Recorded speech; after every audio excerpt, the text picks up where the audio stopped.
Hello दोस्तों, तो स्वागत है आपका हमारे YouTube channel education circle with Kamal पर। और हमारी एक्सरसाइज चल रही थी 9.1। एक्सरसाइज 9.1 में क्वेश्चन नंबर आज है 5th। क्वेश्चन नंबर 4 तक हम लोगों ने कर लिए। इसमें टोटल लगभग 10 से 11 क्वेश्चन है। 11 क्वेश्चनों में से हम लोगों ने 4 क्वेश्चन कर लिए हैं।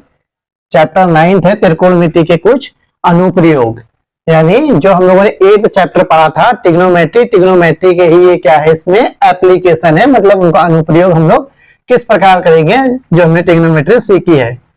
तो देखिए क्वेश्चन देख लेते हैं। क्वेश्चन शुरू करने से पहले अगर आप हमारे चैनल में नए हैं तो प्लीज चैनल को सब्सक्राइब कर लीजिए एंड बेल आइकन दबाना ना भूलें, जिससे हमारी वीडियो की नोटिफिकेशन आपको मिलती रहेगी। भूमि से 60 मीटर की ऊंचाई पर एक पतंग उड़ रही है। पतंग में लगी डोरी को अस्थायी रूप से भूमि के एक बिंदु से बांध दिया जाता है। भूमि के साथ डोरी का झुकाव 60 डिग्री है, तो यह मानकर कि डोरी में कोई ढील नहीं है, तो डोरी की लंबाई हमें ज्ञात करनी है। यानी क्वेश्चन का मतलब क्या है, क्वेश्चन ही भूमि से 60 मीटर ऊंचाई पर एक पतंग उड़ रही है और पतंग की डोरी जो है वो किसी भूमि के बिंदु से इस प्रकार बंधी हुई है कि डोरी और भूमि के मध्य झुकाव कोण कितना है, 60 डिग्री का। तो चलिए हम बना लेते हैं हम लोग डायग्राम।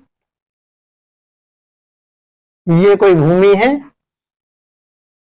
हमने ये कोई भूमि मान ली और भूमि में सपोज करिए इस टाइप से कोई गुब्बारा है और ये जो है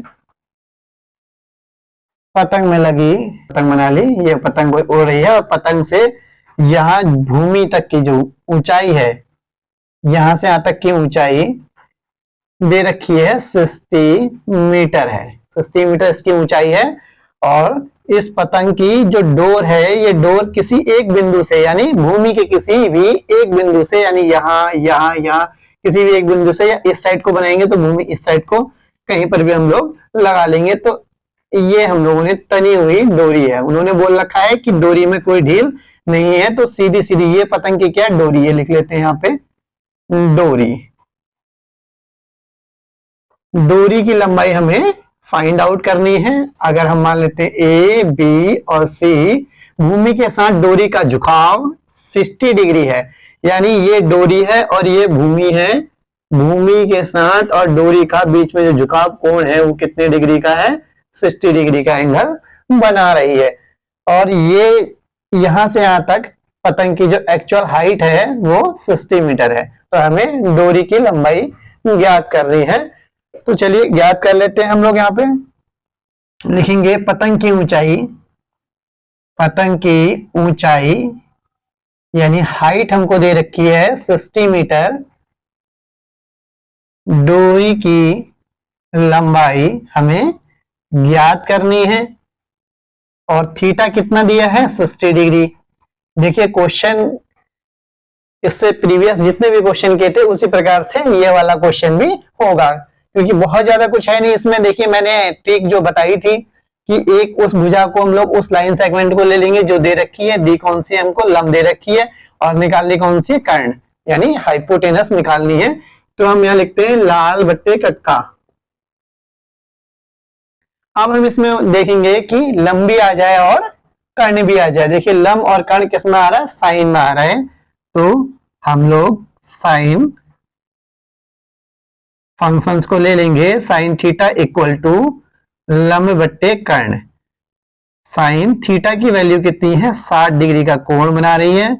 लंब की जो वैल्यू है वो 60 मीटर है। कर्ण क्या है, डोरी यानी बीसी। बीसी की लंबाई हमें फाइंड आउट करनी है। साइन 60 डिग्री की वैल्यू कितनी होती है, √3/2 equal to 60/BC। Cross multiply होगी तो BC मल्टीप्लाई √3 इक्वल टू 2 6 जा 12 और 0। तो BC की हमको वैल्यू निकालनी है। BC इक्वल टू 120 मल्टीप्लाई में है, यहाँ के डिवाइड में आ जाएगा √3। अब हमको पता है कि डिनोमिनेटर में हम लोग नीचे कोई भी संख्या यदि रूट में आती है तो उसका हर का परिमेयकरण कर लेते हैं। √3/√3 ऊपर नीचे दोनों से मल्टीप्लाई कर देंगे उसी संख्या से, इससे इसकी मल्टीप्लाई होगी तो 120√3 अपॉन इससे इसकी मल्टीप्लाई होगी तो 3 आ जाएगा। 3 1 जा 3, 3 4 जा 12 और 0, तो BC इक्वल टू 40√3 मीटर।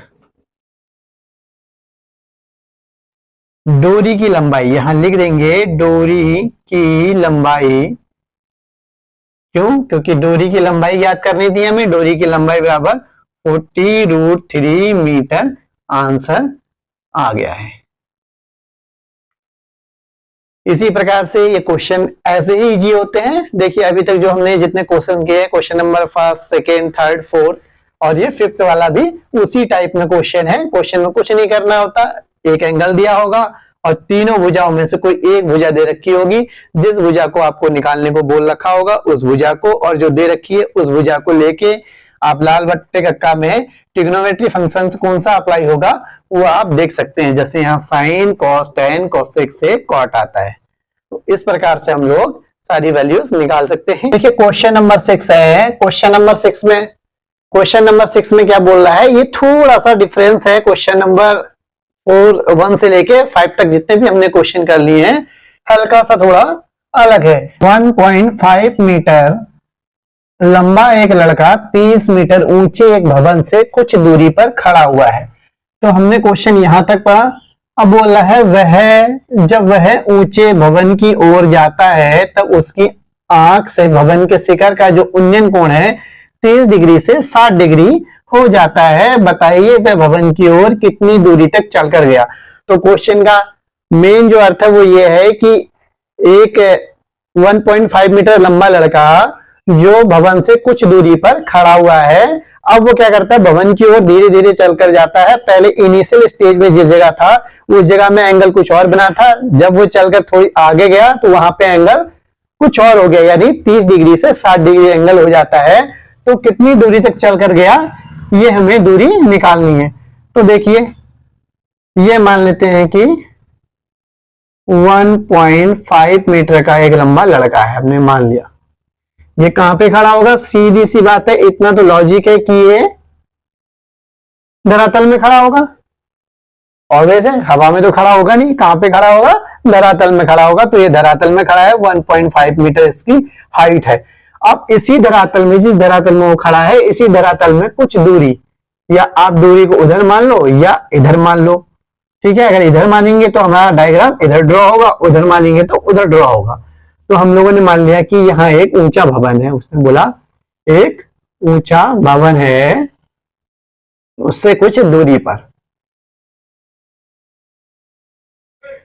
तो ये भवन है। अब वो भवन से यहां इसके शिखर का जो उन्नयन कोण है, बोला यहां से यहां देखता है वो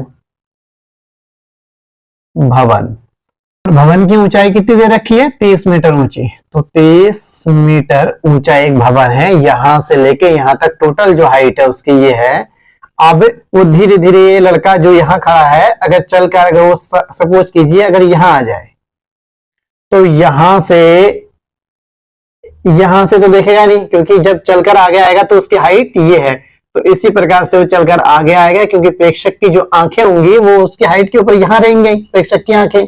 तो यहां से एंगल बनना शुरू होगा, ना कि नीचे से एंगल बनना शुरू नहीं होगा। ये समझने वाली पॉइंट है, क्योंकि बच्चे यहां गलती करते हैं, वो ये सोचते हैं कि यहां से चलकर आगे गया तो यहां सीधे खींच दो, तो इस प्रकार से कोई डायग्राम भी नहीं बनेगा।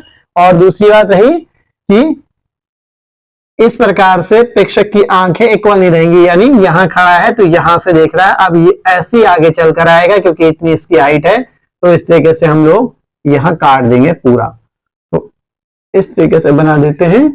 यहां से जब वो यहां पहुंच गया, यानी तो यहां से, अब यहां से यहां देखेगा वो ऊंचे भवन की ओर, तो अभी इसका एंगल यहाँ पे कितना बनना था, 30 डिग्री बनना था। जब वो कुछ दूरी चलकर आगे गया तो उसका एंगल 30 डिग्री से क्वेश्चन में बोला गया है कि 60 डिग्री हो जाता है। देखिए 30 डिग्री से 60 डिग्री हो जाता है। अब हम नॉमेनक्लेचर कर लेते हैं, डायग्राम को ए बी सी मान लिया हम लोगों ने। यहां से यहां तक की जो हाइट है 1.5 है लड़के की, तो यहां से यहां तक भी क्या होगा, 1.5 होगा। 1.5। आप देखिए ये जो भवन की जो यहां से यहां तक की ऊंचाई है वो कितनी है, 30 मीटर। कितनी, 30 मीटर। अब हम लोगों को इसकी जरूरत नहीं है, ये जो नीचे वाला पोर्शन है इतने की जरूरत नहीं है, क्योंकि हमारा क्या है, ए बी, इसको हम लोग ए बी सी डी मान लेते हैं। ए बी डी एक समकोण त्रिभुज ये बन गया, और ए बी सी एक समकोण त्रिभुज ये बड़ा वाला बन गया, तो इसकी जरूरत हमको नहीं है। नीड ना होने की वजह से हम लोग क्या करेंगे, हमको अब भवन की यहां से यहां तक की हाइट चाहिए। भवन की यहां से यहां तक की हाइट हमें चाहिए। हम क्या करेंगे, 30 में से 1.5 को हम लोग क्या कर देंगे, सब्ट्रैक्ट कर देंगे। 28.5, यानी यहां से यहां तक की दूरी अब कितनी हो गई, 28.5। तो अब हमारा जो भवन की ऊंचाई है वो हम लोग ये लेके हल करेंगे, ना कि 30 में से हम लोगों ने 1.5 को सब्ट्रैक्ट कर लिया है।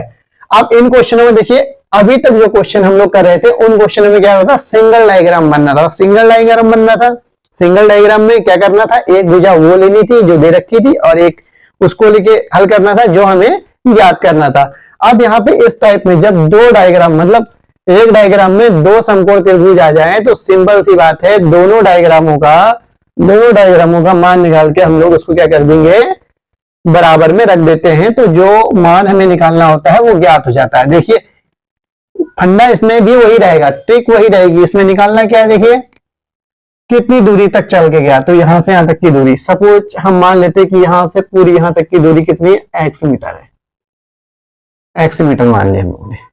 हमको क्या निकालना है, ये यहां से यहां तक की दूरी, तो ये किस में आ रहा है, आधार में। तो ए सी डी तो कोई त्रिभुज बन नहीं रहा है, क्योंकि हमको लेना तो समकोण त्रिभुज ही है, तो दो समकोण त्रिभुज पकड़ लेते हैं। ए बी डी एक त्रिभुज ये बनना है, ए बी सी। अब जिसमें क्या है, कॉमन वाला कौन सा है, ये लंब वाली भुजा, इसको लेके चलना है और एक आधार को लेके चलना है हमको, यानी लंब और आधार करने से भी मतलब नहीं है। तो दो भुजा लेके चलेंगे इसकी, पहले जिसमें भी लेके चलेंगे उसका लिख लेते हैं हम लोग। पहले इसमें लेके चलते हैं, देखिए, या बड़े वाले पे ले लेते हैं, त्रिभुज ए बी सी में, यहां लिखेंगे सॉल्यूशन में, त्रिभुज ए बी सी में लंबी चाहिए हमको और आधार भी चाहिए, तो यहां देख लेते हैं लाल बट्टे कक्का, लंब आ गया, टैन आ रहा है, नहीं आ रहा, लंब और आधार यानी टैन में लेंगे, तो टैन थीटा इक्वल टू लंब बट्टे आधार।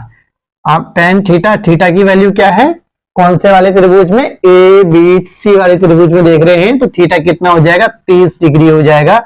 इक्वल लंब कितना है इसमें, देखिए 28.5, 28.5 अपॉन ए क्या है, यहां से यहां तक की दूरी हम लोगों ने x मानी है, तो x। tan 30 डिग्री की वैल्यू कितनी होती है, 1/√3।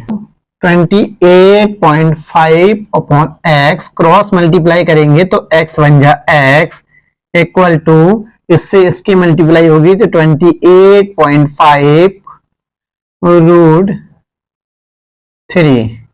इसको अभी हम लोग यहाँ पे रहने देते हैं, इक्वेशन नंबर 1 मान लेते हैं इसको। क्यों, क्योंकि हमको x की वैल्यू नहीं निकालनी है, हमको वैल्यू किसकी निकालनी है, कि वो इनिशियल स्टेज से भवन की ओर कितनी दूर चलकर गया, यानी पहले इनिशियल यहाँ पे स्टैंड था, वो यहां से चल के इतनी दूरी उसने तय करी है, तो यहां से लेके यहां तक की दूरी यानी C और D की वैल्यू हमें ज्ञात करनी है। तो अब हम लोग क्या करते हैं, अब पहले हम लोगों ने ए बी सी बड़े वाले त्रिभुज को ले लिया, अब छोटे वाले समकोण त्रिभुज को लेंगे, यानी ए बी डी को। तो यहां समकोण भी लिखेंगे क्योंकि त्रिभुज कौन सा है, समकोण है। अब समकोण त्रिभुज ए बी डी में लेने पर थीटा इसमें 60 डिग्री है, इसका भी लंब और आधार लेंगे तो लंब आधार किसमें आएगा, टैन में, यानी टैन थीटा इक्वल टू लंब अपॉन आधार। टैन थीटा की जगह 60 डिग्री आ जाएगा, इक्वल टू लंब कितना है 28.5 अपॉन आधार कितना है इसका, देखिए dB। अब dB कैसे निकलेगा, देखिए डी बी कैसे निकलेगा, यानी एक्स में से अगर हम लोग सी डी को सब्ट्रैक्ट कर दें तो क्या निकल जाएगा, डी बी निकल जाएगा। यानी आधार में हम लोग क्या लिखेंगे, इसकी यहां से यहां तक की दूरी क्या हो जाएगी, देखिए पूरी दूरी तो एक्स है, एक्स एक्स में से हम लोग इतनी दूरी घटा देंगे, यानी सी डी की दूरी घटा देंगे, तो जो बचेगा वो यहाँ डी से लेके बी तक की दूरी हो जाएगी, तो X minus C D. tan 60 degree value होती है √3 equal to 28.5 upon X minus C D. अब क्वेश्चन देखिए यही हल होने वाला है हमारा। √3 अपॉन 1 मान लिया हमने, 28.5 upon X minus C D है, एक्स माइनस क्या है, सी डी है, रख लेंगे यहां पे, लिखेंगे एक्स का मान समीकरण 1 से लेने पर, समीकरण 1 जो इक्वेशन नंबर 1 हम लोगों ने बनाई है, यहां से हम लोग x की वैल्यू, क्योंकि ये पूरी x की वैल्यू आ रही है, ये x की वैल्यू हम कहां पुट कर देंगे, यहां ये वाले x पे, यानी 28.5 √3 माइनस सी डी। अब क्रॉस मल्टीप्लाई करेंगे, देखिए अब सी डी ही बचा है सिर्फ, और सी डी यहां से यहां तक की दूरी है, यही हम लोगों को फाइंड आउट करनी है। तो क्रॉस मल्टीप्लाई कर देंगे, इससे इसकी मल्टीप्लाई होगी तो देखिए 28.5 रहेगा, √3 की √3 से मल्टीप्लाई होगी तो 3 रहेगा, माइनस इससे इसकी मल्टीप्लाई भी होगी तो √3 multiply C D equal to ये वाला, इससे इसकी मल्टीप्लाई होगी तो 28.5। अब हम लोग क्या करेंगे, इसको यहीं छोड़ देंगे, minus √3 C D equal to 28.5, ये किसका है देखिए, प्लस का उधर जाके माइनस का पूरा जाएगा, 28.5 मल्टीप्लाई बाई 3, तो minus √3 C D equal to 28.5, common आ रहा है देखिए दोनों में, तो यहां कितना बचेगा 1 माइनस 3, तो सी डी माइनस √3 मल्टीप्लाई में इक्वल, यहां कितना बचेगा, 3 में से 1 चला जाएगा तो माइनस का 2 मल्टीप्लाई 28.5, माइनस से minus cancel, C D equal to 2 into 28.5 by root, यहां मल्टीप्लाई में यहां आके डिवाइड में आ जाएगा। तो इस प्रकार से यही कर लेते हैं हम लोग इसको, C D equal to 2 multiply 28.5 by √3, अब नीचे √3 में है तो रूट का परिमेयकरण कर लेंगे, रूट यहां पे कर लेते हैं √3 by √3, C D equal to 2, अब इससे इसकी मल्टीप्लाई कर लेते हैं, 2 पंजे 10 का 0 हासिल 1, 2 अट्ठे 16 और 1 17 का हासिल 1, 2 दूना 4 और 1 5, पॉइंट यहाँ है तो पॉइंट यहाँ लगेगा, इसका मतलब ये क्या हो गया, 0.0 कैंसिल हो जाएगा तो √3 जाएगा, अपॉन इससे इसकी मल्टीप्लाई होगी तो 3, 3 एकम 3, देखिए 3 एकम 3, 4 5 2 बचा, 3 निम 27, यानी C D equal to 19 √3 metre, C D की जो दूरी आ जाएगी, यानी इसका मतलब क्या हुआ, वो इनिशियल स्टेज से लेके जब आगे भवन को देखने के लिए सेकेंड स्टेज में पहुंचा तो यहां से यहां तक की कितनी दूरी चली उसने, 19 √3 मीटर, यहां से लेके यहां तक उसने 19 √3 मीटर की दूरी तय करी। तो इस प्रकार से हमारा आंसर आ गया। क्वेश्चन आप लोगों को देखने में बहुत ज्यादा बड़ा लग रहा होगा, लेकिन क्वेश्चन की फिर से मैं एक बार सिंपली आपको ब्रीफ कर दूं कि करना क्या है इसमें, जब भी एक डायग्राम में 2 समकोण त्रिभुज आ जाते हैं तो हम लोगों को समकोण त्रिभुज ढूंढने सबसे पहले। देखिए कई बच्चे कंफ्यूज होते हैं कि क्या ये ले लें, ए सी डी ले लें, देखिए क्या ये ए सी डी एक समकोण त्रिभुज बन रहा है, नहीं बन रहा है, क्यों, क्योंकि 90 डिग्री का कहीं एंगल ही नहीं है, तो ये अपने आप में कोई भी ऐसा त्रिभुज नहीं है जिसको लेके हम लोग हल करेंगे। तो 2 समकोण त्रिभुज देखेंगे कौन से, देखिए एक तो ये दिखाई दे रहा है, ये वाला ए बी बी, और दूसरा ए सी बी। जब ए सी बी लेंगे तब हमारे लिए सपोज करो ये नहीं है, और जब ए डी बी लेंगे तब हमारे लिए ये वाला नहीं है, खाली वो वाला है। तो पहले आप इसको बड़े वाले त्रिभुज को भी लेके हल कर सकते हैं, फिर छोटे वाले को, या पहले इसको ले लीजिए पहले इसको, तो किसी को भी आप आगे पीछे लेके हल कर सकते हैं। जो इक्वेशन नंबर फर्स्ट में आंसर रह जाएगा उसको सेकेंड में रख देंगे, या सेकेंड वाला पहले करेंगे तो जो आंसर वहां बचेगा वो उसको यहां रखेंगे, तो मान ऑटोमेटिकली आ जाएगा। तो थैंक यू, आज के लिए बस इतना ही। आई होप आप लोगों को क्वेश्चन समझ में आ रहे होंगे। अगर समझ में आ रहे हैं तो प्लीज वीडियो को ज्यादा से ज्यादा शेयर एंड लाइक कीजिए, एंड चैनल में नए हैं तो चैनल को सब्सक्राइब करना ना भूलें। Thank you, have a good day.